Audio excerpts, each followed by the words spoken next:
Alamin ang latest weather update ngayon dito sa Sir Aris Official Weather News Today. Sunod po yan, maulap na kalangitan na concentrated mismo sa Luzon dahil po yan sa habagat.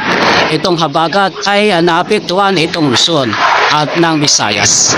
Itong madamagang panggulan kahapon ay dulot po yan ng southwest monsoon kung saan pinabalakas ng dalawang bagyo.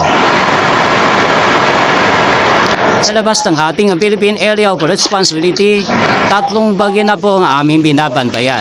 Una, itong si Typhoon Dolphin. Nasa layo nga more than 740 kilometers bandang hilaga ng Itbayat, Batanes. Mababa o malabo na itong pumasok sa ating Philippine Area of Responsibility dahil ito'y kikilos pa anuran o papunta sa may southern part ng China. Ang pangalawa, itong tropical depression malapit sa bandang east of Pa region. Nasa layo ng 1,000 o more than 1,900 kilometers silangan ng extreme northern Luzon. Ang lakas ng hangin itong bagyo ay nasa 45 kilometers per hour. Base sa ating mga data at analysis, mababa ang tsansa na pumasok sa ating area of responsibility dahil ito kikilos pasilangan o palayo sa ating bansa.